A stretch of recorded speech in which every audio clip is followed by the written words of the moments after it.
Assalamualaikum warahmatullahi wabarakatuh. Kembali lagi di channel Radio Horor. Untuk kisah kali ini masih melanjutkan dari kisah yang sebelumnya, yaitu kisah yang berjudul Arwah Rati, Penunggu Pabrik Gula. Sebelum kita masuk ke ceritanya, tekan dulu tombol like video ini dan jangan lupa tekan juga tombol subscribe channel ini dan nyalakan juga lonceng notifikasinya agar teman-teman tidak ketinggalan cerita-cerita baru dari channel ini. Dan bagi teman-teman yang ingin membaca langsung ceritanya, nanti silakan saja kunjungi linknya yang nanti akan saya sertakan di kolom deskripsi. Dan jangan lupa follow juga akun Twitter penulis. Dan seperti apa untuk kisah kali ini? Langsung saja kita simak berikut ini.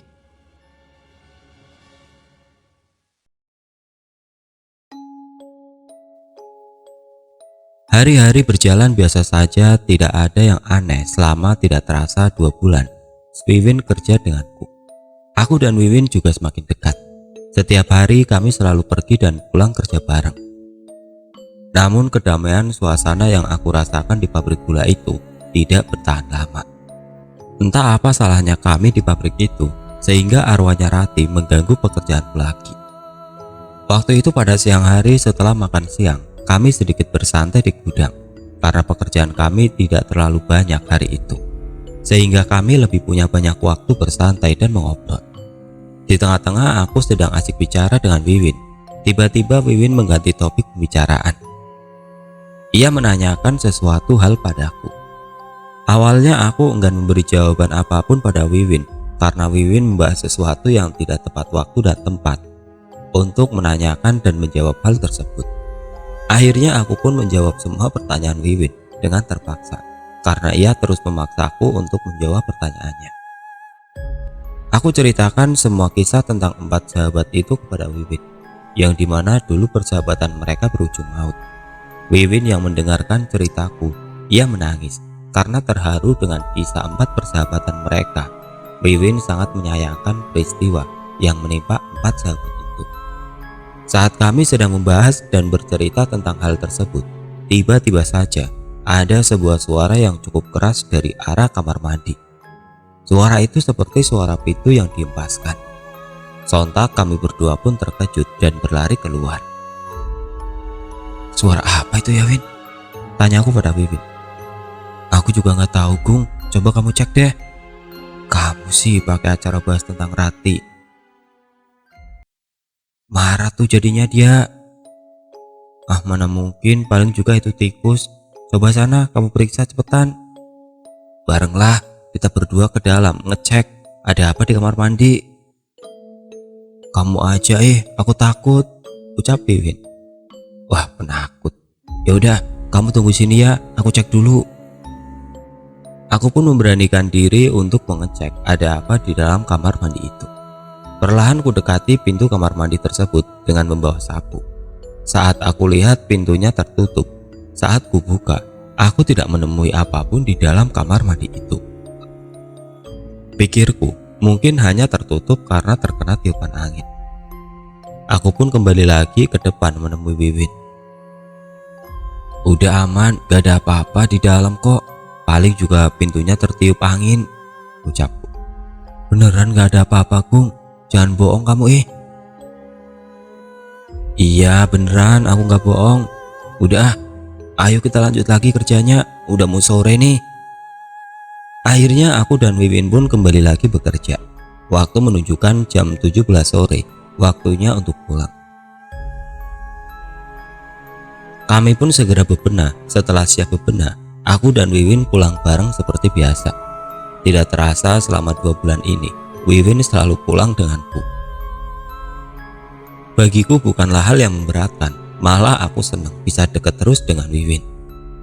Aku dan orang tua Wiwin juga sudah dekat, karena aku sering mampir ke rumah Wiwin sewaktu aku mengantarnya pulang. Setelah Wiwin aku antar pulang, aku pun juga langsung pulang ke rumahku.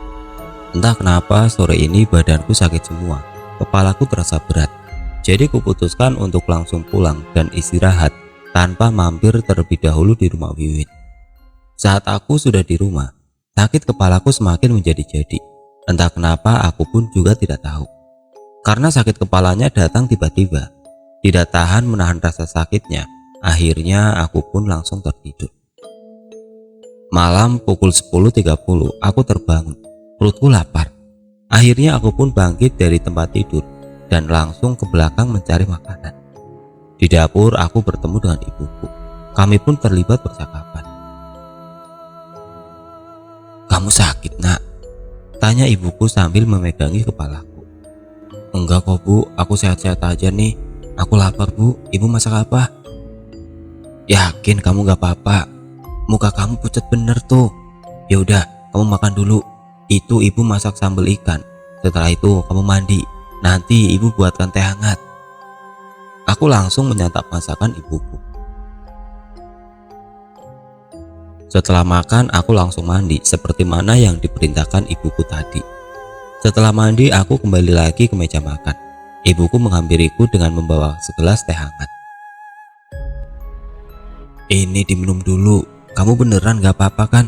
Kalau sakit ngomong sama ibu biar ke rumah sakit," ucap ibuku dengan cemas karena melihat mukaku yang pucat. "Iya Bu, aku gak apa-apa. Aku sehat aja kok ini. Mungkin karena kecapean aja."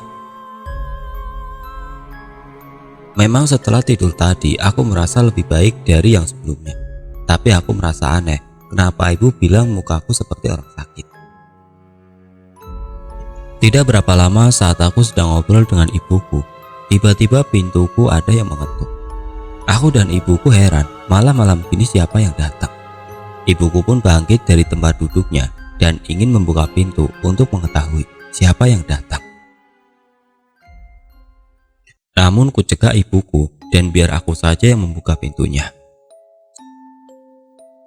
Sebelum kubuka pintunya terlebih dahulu, kuintip dari jendela untuk mengetahui siapa yang datang. Ternyata yang datang adalah kakekku. Aku pun langsung membukakan pintu. Kakek, kok malam-malam bener datangnya?" ucapku. "Iya, kakek tadi baru pulang dari laut. Ini kakek bawakan ikan untuk kalian." "Oh iya, makasih kek. Ibu mana?" "Ada itu kek di dalam, masuk dulu kek biar aku panggil ibu." Kakekku seorang nelayan. Memang sudah biasa kalau kakekku kadang datang membawa ikan untuk aku dan ibuku. Aku pun bergegas memanggil ibuku. Sementara ibuku dan kakekku sedang ngobrol di ruang tamu, aku membuatkan minuman untuk kakekku. "Ini kek, diminum dulu," ucapku. Sambil meminum minuman yang aku buat, kakek memandangiku. "Aku masuk ke kamar dulu ya kek," ucapku. Sini dulu kamu," ucap kakekku sambil meletakkan gelas yang ia pegang. "Ada apa kek? Kamu dari mana tadi siang?" "Aku kerja lah kek," ucapku sambil terheran dengan pertanyaan kakekku. "Ada yang ikuti kamu." "Ah, ikutin aku? Siapa kek?" "Kamu ambil aja air segelas." Aku pun mengambilkan air yang diminta kakekku dan memberikannya. "Ini kek airnya," sambil aku berikan airnya. "Sini, kamu duduk." Kakekku memejamkan mata dan mulutnya berkemat-kamit, seperti membaca sesuatu ke segelas air itu. Setelah selesai, ia menyuruhku untuk meminum air itu. Aku pun menuruti perintah kakekku. Setelah aku minum air yang diberikan kakekku, entah kenapa badan dan kepalaku lebih enakan dan lebih enteng. "Kamu kalau kerja jangan yang aneh-aneh. Dibiasain kalau mau kerja itu berdoa dulu," ucap kakekku. "Iya ya kek," ucapku singkat. Kakekku memang bisa melihat sesuatu atau merasakan makhluk yang tidak kasat mata. Beliau juga kadang suka mengobati orang sakit. Kakekku juga salah satu orang yang pernah aku ajak ke pabrik untuk membersihkan gudang dari arwah rati. Namun semuanya di luar kendali kakekku. Kakekku hanya berpesan bahwasanya tempat itu masih bisa digunakan asal kita sopan dan menjaga perkataan. Karena mau tidak mau tempat itu juga dikatakan tempat yang beraura negatif atau angker. Setelah mengobatiku, kakekku langsung berpamitan pulang. Dan ia menyuruh ibuku dan aku esok untuk datang menghadiri acara syukuran keluarga. Aku dan ibuku pun mengiyakan suruhan kakekku. Keesokan paginya aku mengirim pesan pada Wiwin dan Mandor melalui via WhatsApp bahwasanya hari ini aku masuk kerja setengah hari karena ada keperluan keluarga. Setelah itu aku dan ibuku pagi-pagi langsung berkunjung ke rumah kakekku. Kulihat di rumah kakekku sudah ramai sekali keluarga yang sudah terlebih dahulu datang. Kubilang dengan ibuku bahwa aku hanya bisa sampai setengah hari saja nanti, karena setengah hari lagi aku akan masuk kerja. Setelah setengah harian sudah aku berkumpul dengan keluarga dan saudara-saudara. Aku pun berpamitan untuk pergi bekerja. Sesampainya aku di gudang, kulihat Wiwin sedang makan di sebuah bangku yang berada di depan pintu gudang. "Lama banget kamu, Gung," ucap Wiwin. "Enggak kok, kenapa? Kangen dia sama aku," ucapku sambil menggoda Wiwin. "Ih, kepedean banget kamu. Aku capek kerja sendiri, nggak ada yang bantuin. Untung aja tadi ada mbak-mbak yang bantuin aku." "Ya udah jangan ngambek dong. Tadi aku ada acara keluarga. Nih, aku bawain kue." Gini dong, kan jadi hilang capek aku," ucapku sambil memberi bungkusan berisi kue. Ya udah, kamu habisi itu semuanya." "Makasih ya Gung, baik bener." "Iya sama-sama. Tadi kamu bilang ada mbak-mbak yang bantuin kamu kerja. Siapa?" "Aku juga nggak tahu, baru ngeliat ini sih, katanya dia karyawan baru di bagian pengemasan." "Ah, siapa? Erni? Dita?" "Aku nggak tahu siapa namanya, nggak aku tanyain. Tapi dia itu baik banget nolongin aku. Setahu aku, di pengemasan nggak ada karyawan baru. Setahu aku juga cewek yang di pengemasan cuma Erni sama Dita. Selebihnya laki-laki, itu juga mereka kerja di situ udah lama." Kamu bawel, mending kamu tanya aja sendiri no. Dia di kamar mandi tadi, aku mau habisin makanku dulu." Aku pun langsung bergegas ke kamar mandi. Saat kulihat kamar mandi, tidak ada siapapun. Aku pun kembali lagi ke depan menghampiri Wiwin. "Win, mana? Katanya dia ada di kamar mandi, tapi kok nggak ada?" "Masa? Tadi dia ke kamar mandi loh, bilang sama aku." "Coba bentar, aku cek." Wiwin pun meletakkan makanannya dan ia pergi ke kamar mandi. Tidak lama kemudian dia kembali lagi ke depan. "Lah iya Gung, kok dia nggak ada? Apa mungkin dia udah ke ruangan pengemasan ya?"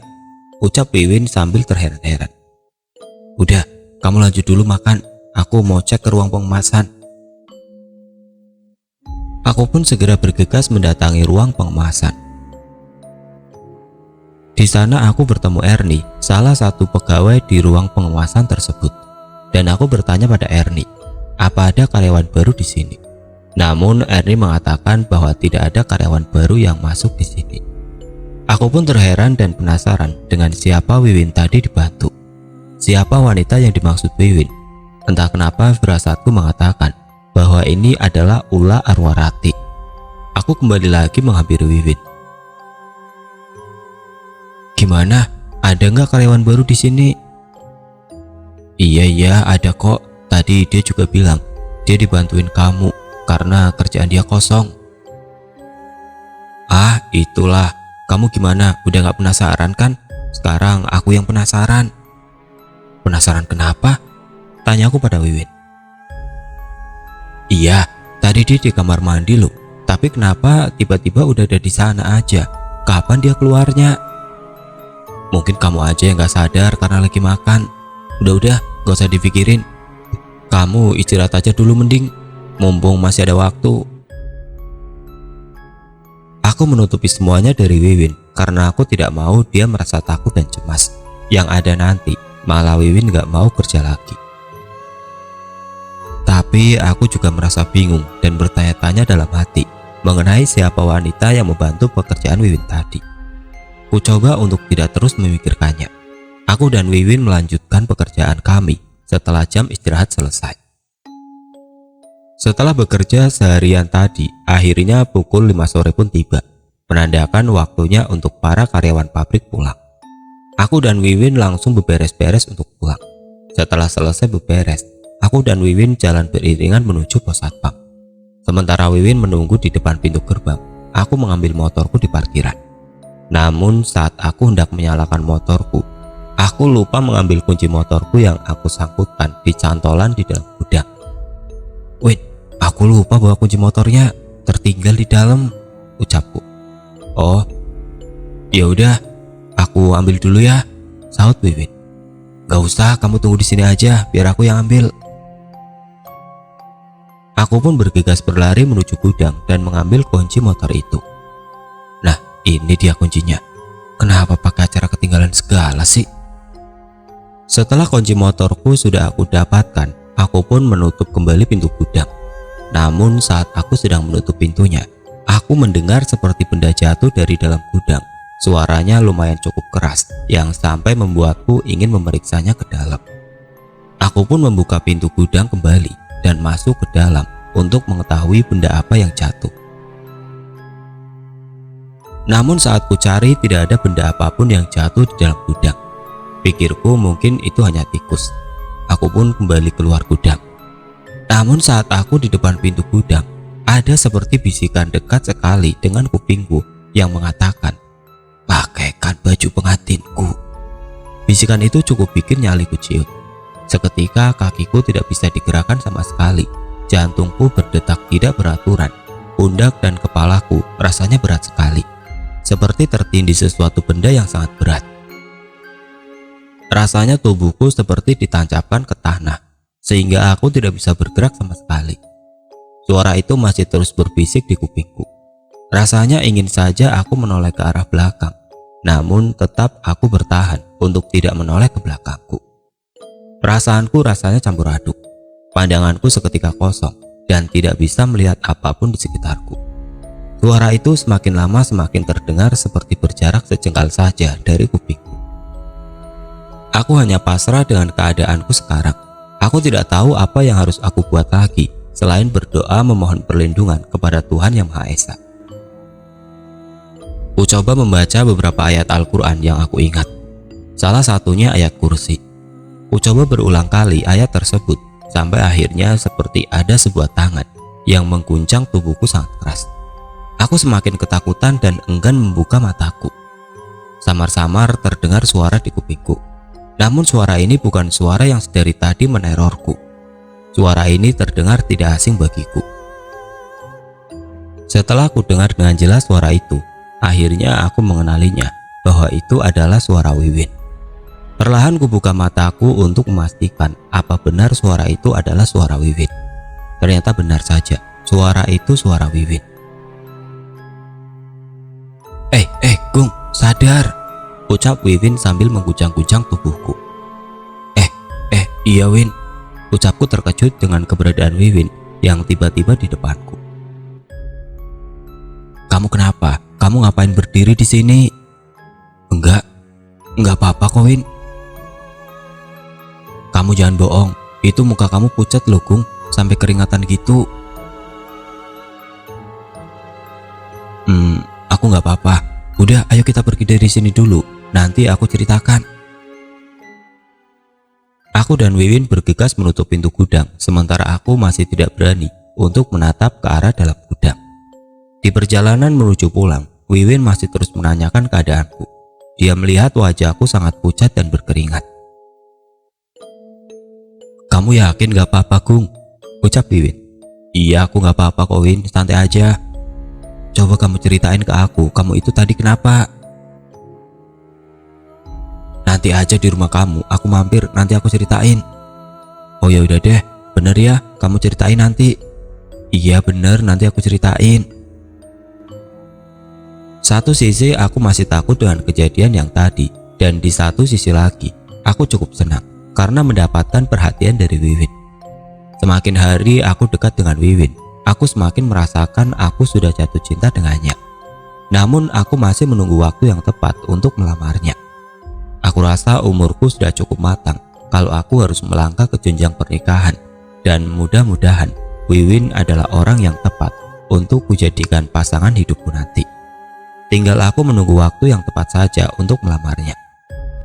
Setelah beberapa waktu lamanya kami di perjalanan, akhirnya kami pun sampai di rumah Wiwin. Sesampainya di rumah Wiwin, aku bertemu dengan ibunya dan menyalin tangannya. Setelah itu Wiwin mengajakku duduk di balkon atas rumahnya sambil Wiwin membawa beberapa cemilan dan teh hangat untukku. "Nih diminum dulu Gung," ucap Wiwin. "Gak usah repot-repot kali Win. Udah gak usah bawel kamu, minum aja tehnya. Habis itu kamu cerita sama aku, kamu kenapa tadi?" Aku pun meminum teh buatan Wiwin yang diberikannya padaku. Setelah meminum tehnya, aku pun bercerita pada Wiwin tentang kejadian tadi. "Makasih ya, tehnya enak loh," ucapku. "Iya sama-sama. Ya udah, kamu ceritain dong." "Yakin kamu bener mau denger ceritaku? Nanti kamu takut dan kamu kerja lagi." "Iya aku mau denger, udah cepetan ceritain, aku penasaran." Aku pun menceritakan pada Wiwin tentang kejadian tadi. "Kamu lakuin apa emangnya sampai diganggu seperti itu?" tanya Wiwin padaku. "Aku gak lakuin apa-apa kok, aku cuma ambil kunci langsung pergi." "Jadi kok sampai segitunya kamu diganggu?" "Ya aku juga gak tahu, tapi memang gitu kadang suka usil. Dan ini juga bukan kali pertama aku alami, udah sering juga. Lain kali hati-hatilah, jangan lupa berdoa dulu kalau sebelum kerja." "Kamu tuh yang harus hati-hati karena kamu belum pernah diusilin." Kamu kok gitu sih ngomongnya, jahat bener." Kulihat wajah Wiwin cemberut karena aku berbicara seperti itu. Wajahnya yang cemberut membuat aku semakin tertarik padanya. Enggak deh, aku cuma bercanda.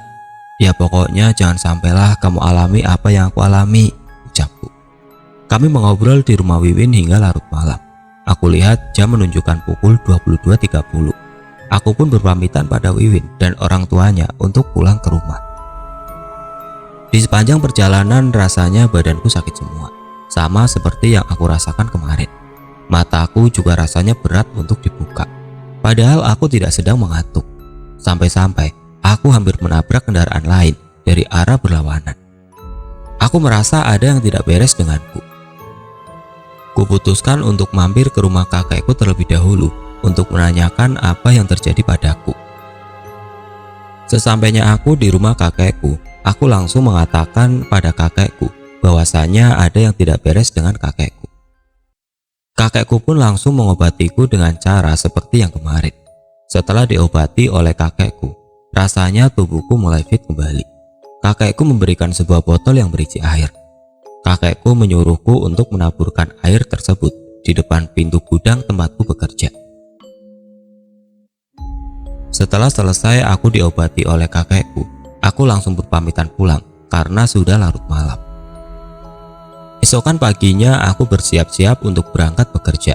Hari ini Wiwin memintaku untuk menjemputnya terlebih dahulu karena ayahnya sedang berada di luar kota. Jadi tidak ada yang mengantarnya untuk bekerja. Aku merasa senang dan tidak keberatan kalau harus menjemputnya terlebih dahulu, karena hal ini sangat aku inginkan dari dulu. Setelah siap sarapan, aku berpamitan dengan ibuku dan langsung berangkat menuju rumah Wiwin untuk menjemputnya. Setelah beberapa lama menyita waktu di perjalanan, akhirnya pun sampai di rumah Wiwin. Wiwin kulihat sudah siap untuk berangkat bekerja. Dia kudapati sedang duduk di depan rumah sambil bermain handphone. Pandanganku terus terpaku padanya, entah kenapa rasaku pagi ini wajahnya terlihat sangat cantik. Rambutnya masih basah karena sehabis mandi dan ia menggunakan baju kemeja berwarna merah yang membuatnya terlihat sangat berbeda hari ini. "Deh, cantik bener kamu hari ini Win," ucapku. "Cantik dari mana? Biasa aja perasaanku." "Iya bener, kamu terlihat berbeda hari ini. Apa mungkin karena aku gak pernah jemput kamu pagi-pagi ya?" Kulihat wajah Wiwin terlihat memerah, menahan malu karena terus kupuji. "Udah kamu ini memang playboy, jago bener godain cewek," ucap Wiwin. "Tapi beneran aku gak bohong, kamu hari ini kelihatan lebih cantik kan dari biasanya." "Ya udah iya, makasih nih pujiannya. Udah ayo kita berangkat, nanti kita telat." Aku dan Wiwin pun langsung berpamitan dengan ibunya dan kami berangkat menuju pabrik. Rasanya pagi ini aku sangat bahagia. Dari kian pagi-pagi yang kemarin, entah kenapa aku juga tidak tahu dengan perasaanku pagi ini. Rasanya angin pagi ini terlalu manja menyentuh kulitku dan embun terasa sangat sejuk kurasakan. Setelah beberapa lama memakan waktu di perjalanan, akhirnya kami pun sampai di pabrik. Di depan kami bertemu Mandor dan dia menggoda kami berdua, sehingga Wiwin tersipu malu karena godaan dari Mandor. Setelah itu kami pun memulai pekerjaan kami. Sebelum aku memulai bekerja, aku melakukan apa yang kakekku tadi malam suruh, yaitu menaburkan air yang ia berikan tadi malam. Saat aku sedang menaburkan air tersebut, Wiwin bertanya padaku, aku sedang melakukan apa? Kamu sedang ngapain, Gung?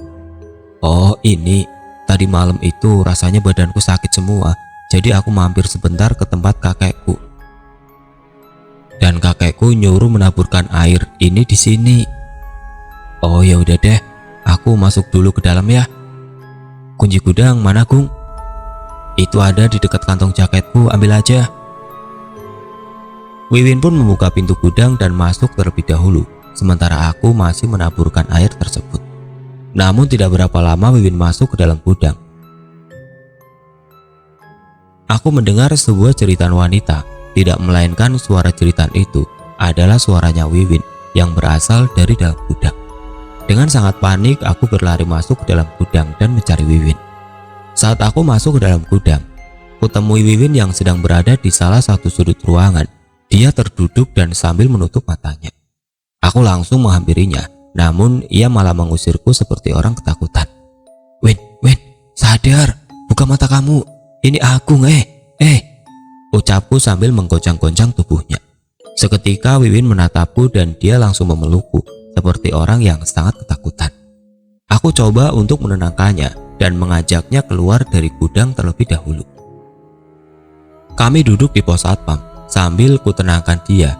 Ku beri sebotol air sisa yang diberikan kakekku tadi malam. Setelah ia minum perlahan, dia sudah bisa menenangkan dirinya dan mengendalikan dirinya. Tarik nafas dulu, Win, atur nafas, banyak-banyak istighfar, ucapku. Aku udah gak mau kerja di sini lagi, Gung. Pokoknya detik ini juga aku mau keluar dari sini, ucap Wiwin. Lah emang kenapa?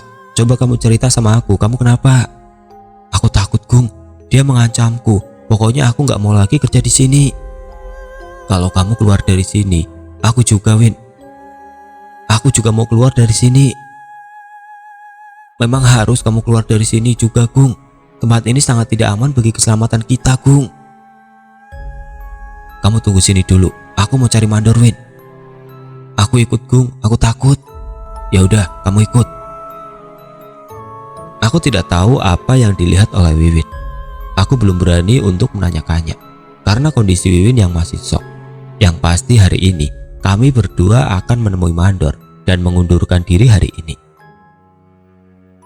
Dor, kami berdua mau ngomong sama Mandor ini, ucapku. Iya, mau ngomong apa? Silakan. Kami berdua udah gak sanggup, Dor, kerja di sini. Bukan karena kerjaannya yang berat, tapi karena kami sudah tidak tahan lagi dengan gangguan-gangguan yang ada di gudang itu. Emang kalian berdua kenapa? Mungkin nanti saya ceritain ke Mandor, gak bisa sekarang juga karena keadaan Wiwin yang masih shock, ucapku.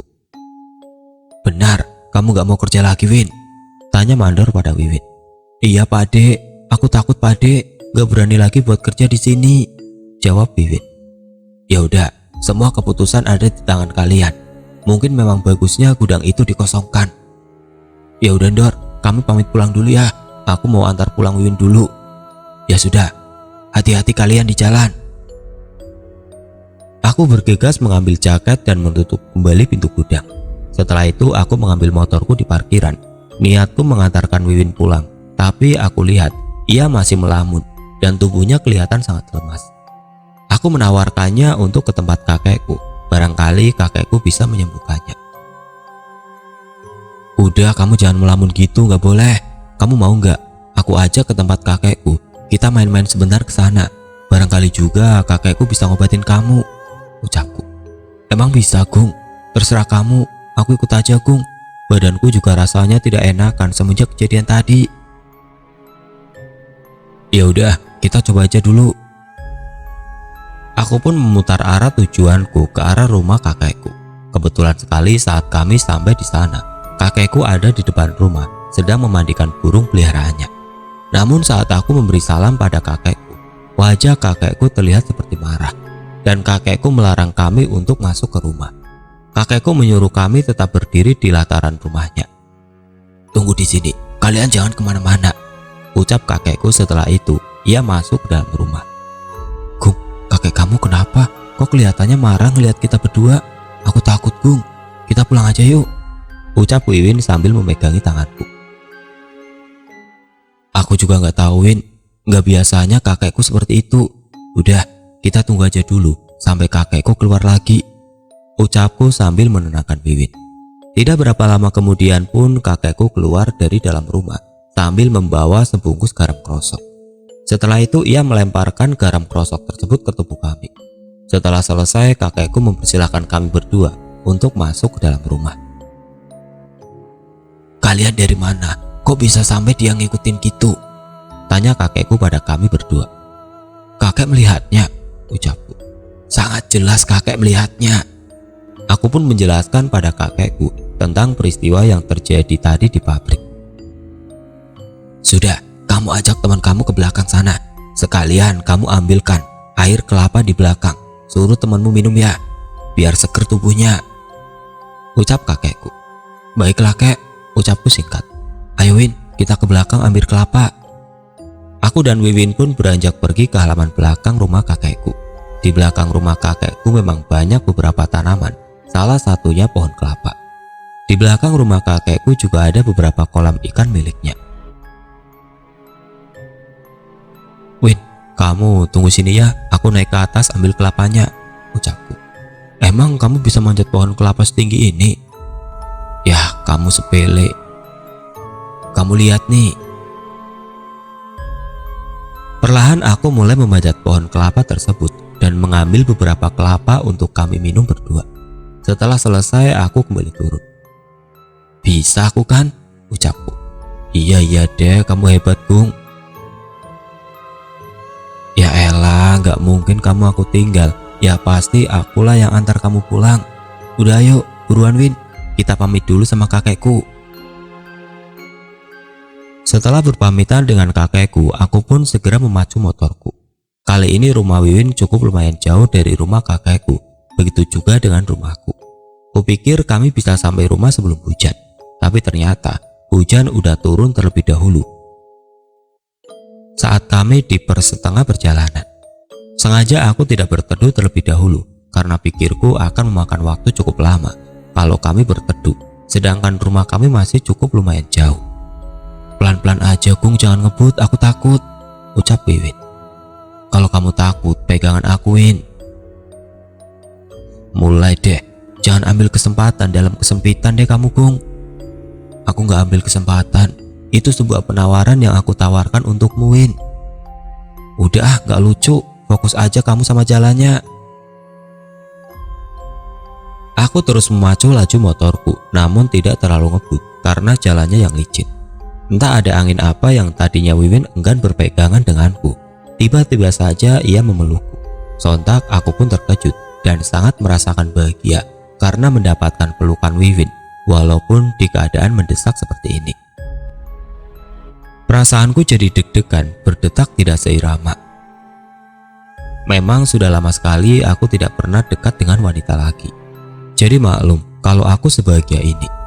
Cuma karena Wiwin memelukku. Ya walaupun di keadaan mendesak, tapi lumayan.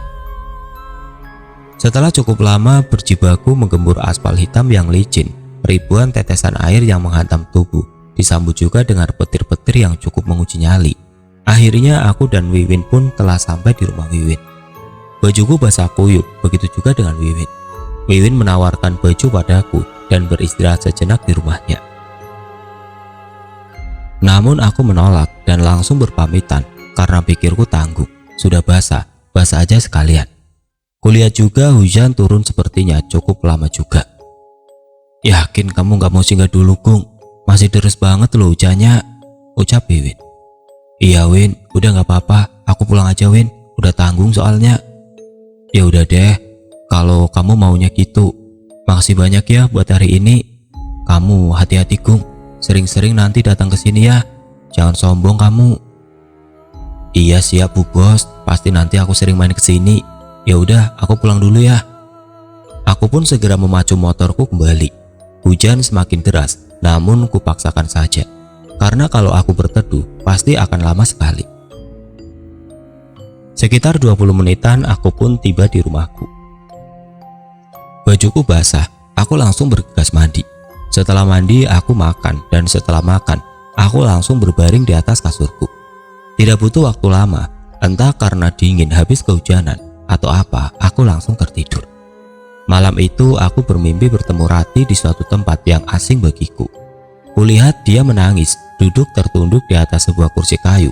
Dia terus menangis dan meminta tolong. Di dalam tangisannya, sesekali ia menyebut nama Dimas, Reza, dan Dika. Kata-kata itu terus dia ulangi sambil menangis sesekukan. Namun anehnya, di dalam mimpiku itu, aku tidak bisa menghampiri Rati dan hanya bisa menyaksikan dia yang sedang menangis saja. Kupikir setelah aku keluar dari pekerjaan itu, aku akan lepas dari teror arwah Rati. Ternyata belum. Dia masih selalu menerorku melalui mimpi. Kadang dia muncul di mimpiku dengan wujud manusia, kadang juga dengan wujud yang mengerikan. Di dalam mimpiku dia selalu menyebutkan hal yang sama, yaitu menyebutkan nama Reza, Dika, dan Dimas. Dan ia aku lihat seperti ingin menyampaikan sesuatu padaku, namun seperti sulit ia mengatakan apa yang ingin dia sampaikannya kepadaku. Sudah hampir 1 minggu lamanya Rati menghantuiku melalui mimpi. Sampai-sampai aku stres dan kurang tidur. Aku terus berpikir, gimana caranya agar aku lepas dari arwah Rati. Hingga akhirnya suatu malam, aku mencoba untuk mendatangi rumah Dimas, dan aku berniat untuk menceritakan semuanya pada Dimas. Pikirku barangkali Dimas ada solusi untukku. Namun saat aku mendatangi rumahnya, sudah orang lain yang tinggal di rumahnya. Ternyata Dimas sudah pindah, tidak tinggal di sini lagi. Untungnya saja yang tinggal di rumah Dimas ini adalah sepupunya, dan sepupunya ini memberikan alamat rumah Dimas. Aku pun langsung bergegas menuju rumah Dimas. Hanya kira-kira butuh waktu 25 menit saja, aku sudah sampai di rumah Dimas. "Permisi, Assalamualaikum," ucapku. "Iya, siapa ya?" Seorang wanita keluar dari rumah yang tidak melainkan adalah istrinya Dimas. "Aku Agung Mbak, teman kerjanya Dimas dulu di pabrik gula. Dimasnya ada Mbak." "Oh iya sebentar ya Bang, saya panggilkan Dimasnya dulu." Tidak berapa lama kemudian Dimas keluar dari rumah.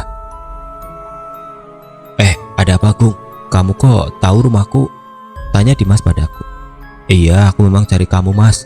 Aku dapat alamat kamu dari sepupu yang tinggal di rumah kamu dulu." "Oh ya? Ayo masuk dulu Gung, kita ngobrol di dalam," ucap Dimas. "Mau minum apa Gung?" "Alah sudah, nggak usah repot-repot Mas."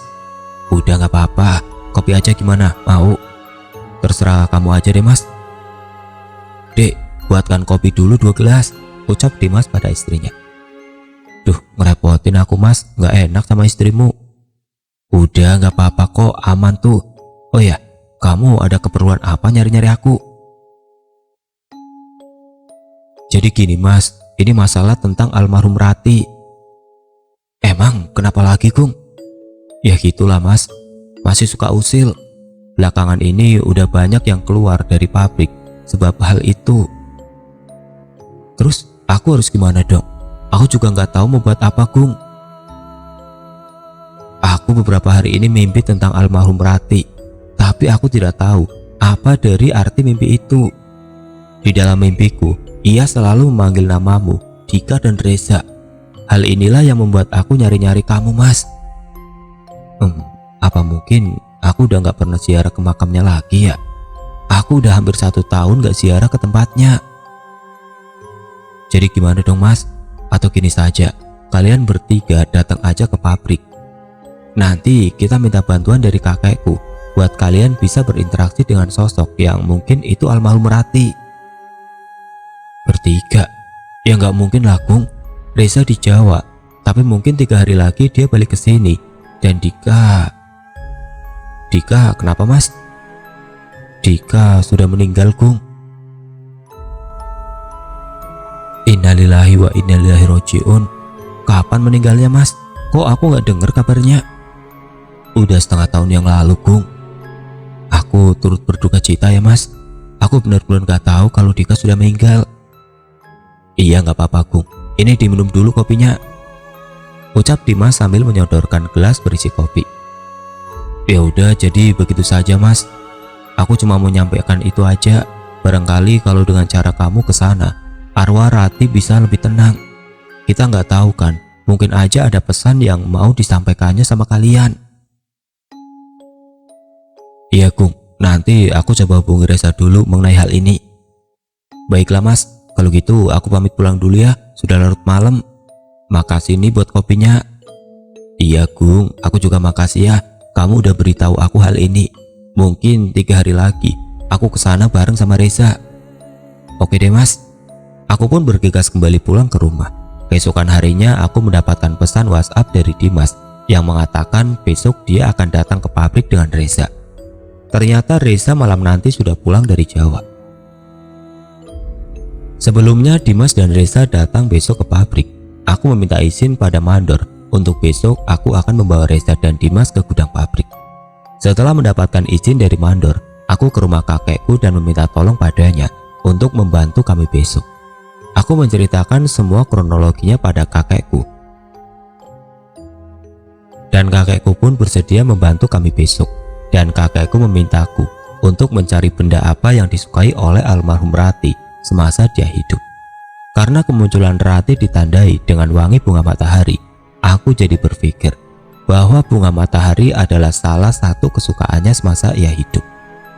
Aku bingung harus mencari kemana bunga matahari itu. Aku menghubungi Wiwin, barangkali ia tahu di mana ada yang jual bunga matahari. Wiwin menyuruhku datang ke satu tempat, di sana ada yang jual bunga matahari. Namun karena aku tidak tahu dengan pasti di mana alamatnya, aku pun mengajak Wiwin untuk menemaniku mendatangi toko bunga tersebut. Dan aku langsung bergegas ke rumah Wiwin untuk menjemputnya. Sesampainya di rumah Wiwin, aku lihat dia sudah berada di depan rumah sambil menelpon seseorang. Udah dulu ya, nanti aku telepon lagi. Aku dengar ucapan Wiwin sambil mematikan teleponnya. Cepet bener kamu sampainya Gung. Iya, tadi aku dari rumah kakekku, kan gak jauh dari sini. Oh, ya udah ayo, keburu sore. Emang kamu mau beli bunga matahari untuk apa? Untuk pacar ya? Romantis banget ya. Enggak lah, aku kan gak punya pacar. Bunga itu aku cari untuk sebagai syarat dari kakekku. Besok kami mau coba bersihin gudang dari arwah Rati lagi. Besok juga teman-teman deket Rati dulu pada datang. Oh gitu, kayaknya seru nih. Aku boleh ikut gak? Boleh kalau kamu mau. Setelah beberapa lama di perjalanan, akhirnya kami sampai di toko bunga tersebut. Aku langsung membeli bunga matahari tersebut. Setelah selesai membeli bunga tersebut, aku pun bergegas mengantar Wiwin pulang. Keesokan paginya aku dapat pesan WhatsApp dari Dimas. Ia mengatakan bahwa ia dan Reza sudah ada di pabrik. Aku terkejut karena Dimas sudah terlebih dahulu sampai di pabrik. Aku menghubungi kakekku untuk segera datang ke pabrik dan juga menghubungi Wiwin untuk segera bersiap-siap untuk kujemput. Setengah jam kemudian aku sampai di pabrik. Kulihat di sana sudah ada kakekku, Dimas, Reza dan mandor. Kebetulan hari ini hari Minggu, jadi tidak ada orang yang bekerja karena pabrik gula ini masih belum terlalu besar. Jadi masih ada hari libur dari Minggu untuk para karyawan di pabrik. Reza, teman lamaku, termasuk orang yang lumayan dekat denganku dibandingkan Dimas, Dika dan Rati. Ia langsung menghampiriku dan kami bersalaman. Wah, sudah lama gak ketemu, makin sukses aja kelihatannya kamu Gung, ucap Reza. Ah mana ada, aku masih gini-gini aja. Kamu tuh yang udah sukses sampai lupa sama aku. Aku kerja sambil kuliah di sana Gung. Wah, ini siapa lagi nih Gung? Gak bilang-bilang kamu ya sudah nikah, ucap Reza sambil memainkan bola matanya menunjuk ke Wiwin. Aku belum nikah lah, itu namanya Wiwin. Dia yang bantuin pekerjaanku selama ini. Dia juga keponakannya mandor. Ah, aku kira istrimu, Gung. Ya bukanlah kamu ini. Yaudah yuk, udah bisa kita mulai kan? Aku nggak yakin, Gung. Aku jadi terbayang masa laluku di sini. Sudah terlalu banyak kenangan manis di sini, ucap Reza. Gak apa-apa, kamu pasti bisa. Ini juga kita lakuin demi almarhum Rati. Ya udah deh, ayo kita coba. Akhirnya aku, Wiwin, Reza, Dimas, kakekku, dan Mandor, kami pun bergegas menghampiri gudang yang berada di belakang pabrik, di mana tempatku bekerja dan dibunuhnya Rati dulu oleh Dika. Saat kami membuka pintu, kami disambut dengan wangi bunga matahari. Tapi kali ini berbeda wanginya, sangat menyengat di hidung. Dia ada di pojokan, dekat kamar mandi. Itu, terus memandangi Dimas dan Reza sambil tangannya seperti memanggil-manggil kalian berdua, ucap kakekku. Auranya benar-benar tidak enak sekali, rasanya di dalam gudang ini. Wiwin terus memegangi tanganku karena takut setelah mendengar ucapan kakekku. Tidak berapa lama kemudian kakekku meletakkan bunga matahari tersebut di dekat sudut yang kakek tunjuk. Tempat di mana arwah Rati berdiri dan memandangi Reza dan Dimas. Kakekku menyuruh kami duduk melingkar sambil membaca beberapa ayat Al-Quran. Namun saat di tengah kami yang sedang membaca ayat-ayat Al-Quran, tiba-tiba saja Wiwin menangis histeris. Ternyata Wiwin dirasuki oleh arwah Rati. Kalian kenapa? Apa kalian tidak rindu padaku? Ucap Wiwin sambil melirik ke arah Dimas dan Reza. Kami semua sontak terkejut melihat ucapan Wiwin. Wiwin terus memberontak saat kami pegangi. Wiwin terus menangis histeris sambil mengatakan, apa kalian tidak rindu padaku? Pertanyaan itu terus dilontarkannya, yang mungkin pertanyaan itu diberikan untuk Reza dan Dimas. Sudahlah, tempatmu sudah bukan di sini lagi. Keluar dari tubuh wanita ini, kasihan dia, ucap kakekku. Diam, aku tidak berbicara padamu, ucap Wiwin membantah perkataan kakekku. Rat, sudahlah, tinggalkan semua urusan di dunia ini, pergilah dengan tenang, ucap Reza. Apa kamu sudah melupakanku? Apa kamu tidak rindu padaku? Kenapa kamu masih bersedih? Tanya Rati pada Reza. Sudah beberapa tahun kepergianmu, aku masih belum bisa melupakanmu. Rat, kamu adalah cinta pertamaku, tidak semudah itu aku melupakanmu. Tapi aku sadar, sekarang kita sudah berbeda tempat. Setiap hari aku hanya bisa berdoa, semoga nanti kita dipertemukan di tempat yang paling indah. Maaf sebelumnya, aku gak bisa nemati janjiku dulu untuk menjagamu. Aku telah gagal menjadi yang terbaik untukmu, maafkan aku, ucap Reza sambil menangis. Sudah Rat, lepaskan urusan dunia, pergilah dengan tenang. Kami semua sayang sama kamu, kami selalu rindu padamu. Aku dan Reza yakin suatu saat nanti kita bakal dipertemukan lagi dan kita bakal bermain bersama lagi seperti dulu, ucap Dimas. Wiwin terus menangis histeris. Kakekku langsung mengambil tindakan untuk mengeluarkan sosok yang ada di dalam tubuh Wiwin, yang mungkin itu adalah sosok arwah Rati. Namun Wiwin memberontak melawan kakekku. Apa kalian berjanji tidak akan melupakanku? Ucap Wiwin. Kamu adalah sahabat terbaikku, Rat. Aku selalu mengingatmu di setiap doa-doaku, ucap Dimas. Aku janji padamu untuk terakhir kalinya. Aku janji gak akan bersedih lagi, dan aku janji akan selalu mengingat kamu, ucap Reza. Tiba-tiba Wiwin berdiri dan menari sambil menyanyikan sebuah lagu. Lagu yang dulu sering dinyanyikan oleh almarhum Rati. Rati mengambil bunga matahari yang diletakkan kakekku tadi. Setelah itu ia memberikannya pada Reza. Dan tidak berapa lama kemudian Wiwin terjatuh dan pingsan. Aku dan Mandor memapa tubuh Wiwin keluar dan membawanya ke pos satpam. Tidak berapa lama Wiwin sudah siuman. Ada apa sama aku, Gung? Duh, badanku sakit semua, ucap Wiwin. Nggak apa-apa kamu kok, cuma tadi pingsan aja. Mungkin kamu belum sarapan tadi ya di rumah. Ah, masa iya? Tapi tadi aku kayaknya sarapan lah. Ini Nduk, di Diminum dulu airnya, baca bismillah, ucap kakekku sambil memberikan segelas air putih pada Wiwin. Kakek pulang dulu ya, mau kerja lagi. Ya udah kek, makasih ya kek, udah mau bantu kami. Hati-hati di jalan kek, ucapku. Iya, sama-sama. Aku sama Reza juga mau pulang nih Gung, ada urusan lagi soalnya, ucap Dimas. Bahaya nih orang sibuk, ucapku. Ah mana ada, minggu depan kita kumpul di rumahku ya. Aku sekalian mau kirim doa untuk Rati, ucap Dimas. Oke lah kalau gitu, kamu sering-sering ziarah ke makamnya Rati ya, ucapku. Iya, ini pun aku sama Reza juga mau ziarah terlebih dahulu. Makasih ya Gung, udah mau bantu. Mudah-mudahan setelah ini arwah Rati nggak akan mengganggu karyawan di sini lagi. Aku yang makasih sama kamu Mas, udah mau datang. Aku itu capek manggil-manggil ini manggil itu, tapi nggak ada yang sanggup. Mudah-mudahan aja setelah ini semuanya bisa normal kembali, ucapku. Setelah terlibat beberapa percakapan, akhirnya Reza dan Dimas berpamitan pulang. Kulihat Reza masih lesu sambil memegangi bunga matahari yang diberi oleh Rati tadi. Mungkin juga dia masih sedang shock. Kini tinggal aku dan Wiwin saja di pos satpam. Mandor juga sudah pulang. Aku lihat Wiwin masih terduduk di salah satu bangku di pos satpam sambil memijit pundaknya. Masih sakit ya badan kamu, Win? Lumayan lah. Oh ya, tadi apa yang terjadi saat aku pingsan? Tanya Wiwin. Udah, nanti aku ceritain. Ayo deh, kamu aku antar pulang. Nanti kita cerita di rumah kamu aja. Ya udah, ayolah.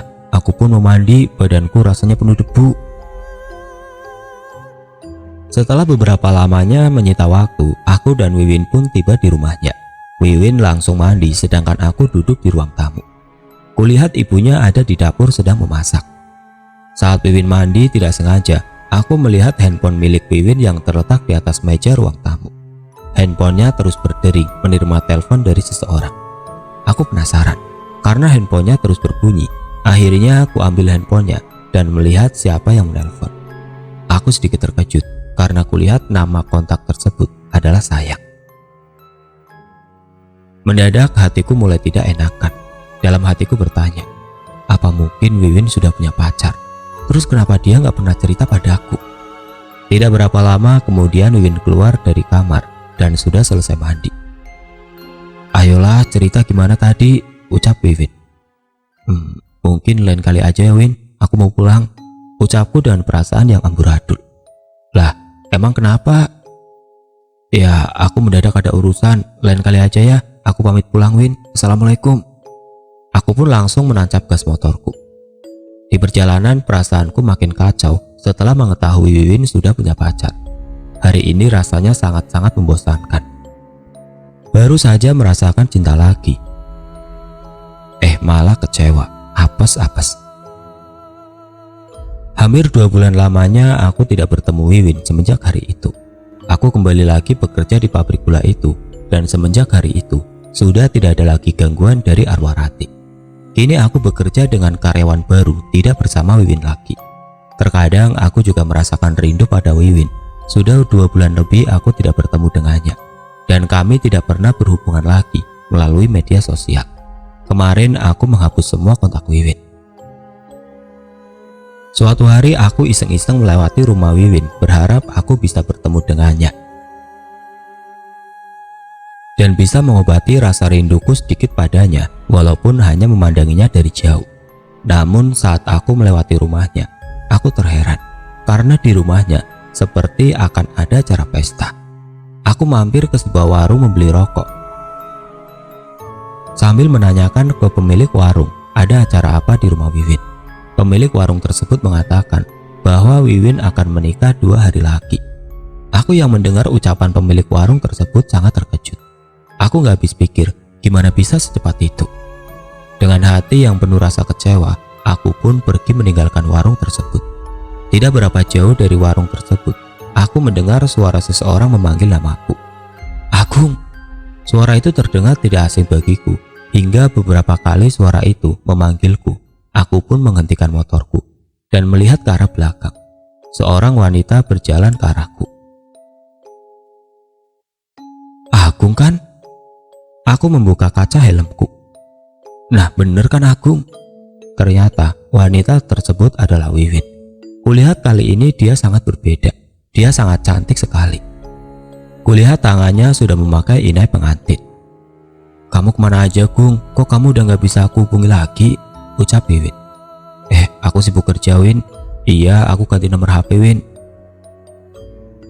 Oh ya, aku mau nikah 2 hari lagi. Kamu datang ya, pokoknya kamu harus datang, titik. Ini undangannya, ucap Wiwin sambil memberikan sebuah undangan. Wah selamat ya Win. Iya insya Allah aku datang. Aku minta maaf ya Gung. Lah minta maaf buat apa? Udah kamu gak usah pura-pura gak tahu gitu. Mandor udah cerita semuanya sama aku kalau kamu ada perasaan sama aku. Tapi aku gak bisa berbuat apa-apa karena aku sama calonku ini memang sudah merencanakan pernikahan kami. Aku selama ini gak cerita ke kamu karena aku takut nyakitin kamu, ucap Wiwin sambil terlihat sedih.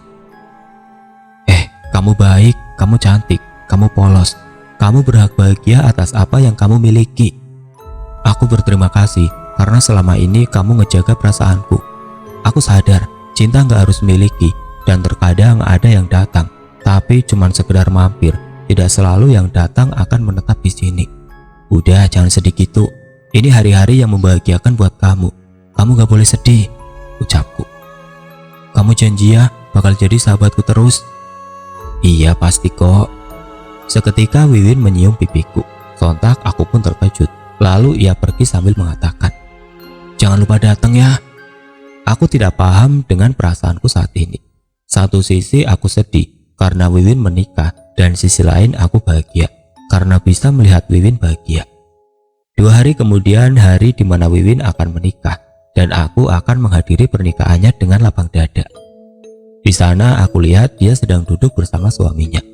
Dia begitu terlihat cantik menggunakan gaun pernikahan berwarna merah. Andai saja aku yang ada di sana, pasti aku bahagia. Aku menghayal apaan sih? Astagfirullah, Wiwin sudah milik orang lain. Aku gak boleh berpikiran seperti itu. Aku langsung menyadarkan diri dari pikiran buruk. Aku naik ke atas pelaminan, bersalaman dengan mereka, lalu setelah itu berfoto.